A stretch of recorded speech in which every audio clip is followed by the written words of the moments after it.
Halo semua, selamat datang di podcast episode ketiga ini bersama aku Yasan. Apa kabar nih buat kalian semua yang lagi dengerin podcast ini? Semoga semua dalam keadaan bahagia dan sehat-sehat selalu ya. Pada episode kali ini aku akan melanjutkan apa yang sudah kita bahas dalam podcast episode pertama dan kedua.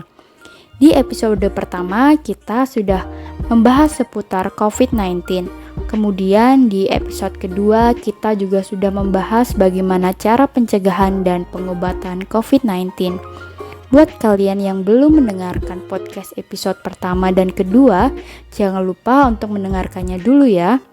Nah, untuk podcast episode yang ketiga ini, aku akan membahas lebih lanjut seputar vaksinasi COVID-19, meliputi apa itu vaksinasi, apa perlu melakukan vaksinasi, mengapa vaksinasi itu penting, apa saja kriteria orang yang menerima vaksinasi, hal apa saja yang harus dilakukan jika sebelum dan sesudah menerima vaksin. Buat kalian yang penasaran, simak terus ya penjelasan aku di episode berikut ini. Vaksin adalah zat atau senyawa yang berfungsi untuk membentuk kekebalan tubuh terhadap suatu penyakit. Kandungan vaksin dapat berupa bakteri atau virus yang telah dilemahkan atau dimatikan. Bisa juga berupa bagian dari bakteri atau virus tersebut. Vaksin dapat diberikan dalam bentuk suntik, tetes minum, dan melalui uap atau aerosol.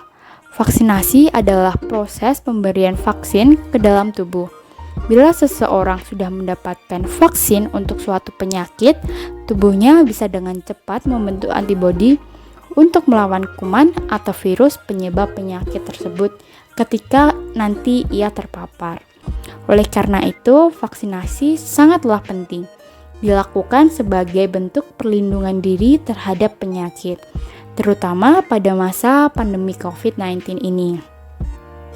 Manfaat pemberian vaksin adalah mencegah penularan penyakit, terutama penyakit infeksi, karena vaksin membutuhkan tubuh untuk mengenali bakteri atau virus penyebab penyakit, sehingga bisa lebih cepat memberikan perlawanan.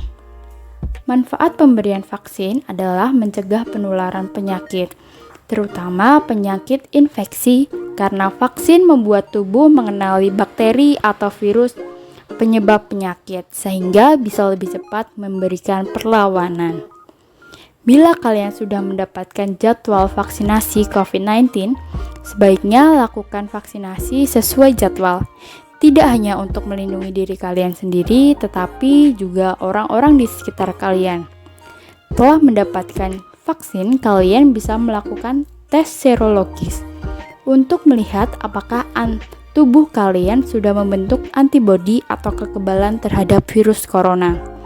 Namun, tes antibodi ini tidak diwajibkan untuk dilakukan pada populasi umum, melainkan hanya untuk peserta, peneliti, atau kelompok tertentu. Berikut ini adalah beberapa kriteria penerima vaksin COVID-19. Yang pertama, tidak pernah terkonfirmasi menderita COVID-19 atau sudah sembuh dari COVID-19 minimal 3 bulan. Yang kedua, suhu tubuh normal, tidak lebih dari 37,5 derajat Celcius. Yang ketiga, tekanan darah di bawah 180/110 mmHg saat screening sebelum vaksinasi. Yang keempat, tidak sedang hamil. Ibu menyusui masih diperbolehkan mendapatkan vaksinasi COVID-19. Yang kelima, penderita diabetes mellitus dapat divaksinasi sepanjang tidak ada komplikasi akut. Yang keenam, orang dengan HIV dapat diberikan vaksin COVID-19 jika angka CD4-nya lebih dari 200. Yang ketujuh, penderita penyakit paru seperti asma, PPOK, atau TBC hanya dapat divaksinasi jika sudah terkontrol melalui pengobatan. Penderita TBC boleh divaksinasi setelah mengonsumsi obat anti-tuberkulosis secara teratur lebih dari 2 minggu. Kemudian tidak mengalami gejala ISPA dalam 7 hari terakhir dan tidak memiliki kondisi medis tertentu, seperti alergi terhadap vaksin dan penyakit autoimun. Penyandang penyakit kanker bisa mendapatkan vaksinasi, namun jika memiliki kondisi khusus atau riwayat penyakit berat, sebaiknya konsultasikan dulu pada dokter sebelum menjalani vaksinasi. Kalau belum mendapatkan vaksin, apa sih yang harus dilakukan? Yang harus kalian lakukan yaitu selalu terapkan protokol kesehatan, yaitu mencuci tangan, mengenakan masker, dan menjaga jarak fisik minimal 1 meter dengan orang lain. Sebisa mungkin hindari berpergian keluar rumah atau berkumpul dengan orang banyak. Setelah melakukan perjalanan keluar atau berada dalam situasi dengan resiko penularan COVID-19 yang tinggi, usahakan untuk melakukan tes PCR atau rapid test antigen dan tetap lakukan karantina selama seminggu, walaupun hasil tesnya negatif. Kemudian, setelah vaksin, apakah boleh mengabaikan protokol kesehatan? Nah, hal ini kehadiran vaksin bukan berarti bisa langsung melenyapkan COVID-19. Potensi penularan penyakit ini tetap ada, tetapi vaksinasi di Indonesia dilakukan secara bertahap. Untuk menyampai herd immunity terhadap penyakit COVID-19, perlu ada 60-80% dari seluruh penduduk yang kebal terhadap penyakit ini. Artinya minimal 165 juta penduduk di Indonesia harus mendapatkan vaksinasi COVID-19. Inilah salah satu alasan mengapa pencapaian target vaksinasi di Indonesia membutuhkan waktu yang tidak sebentar. Oleh karena itu, tetap patuhi protokol kesehatan dengan menerapkan physical distancing, mengenakan masker saat berada di luar rumah, rajin mencuci tangan, dan juga selalu menjaga daya tahan tubuh.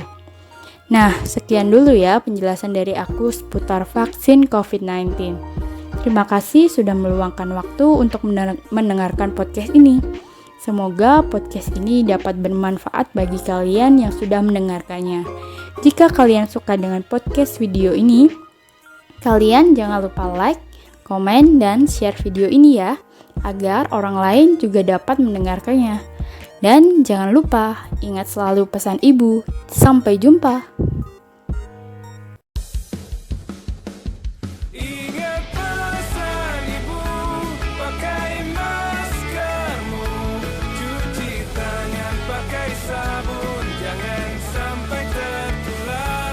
Ingat selalu pesan ibu, jaga jarakmu, hindari kerumunan, jaga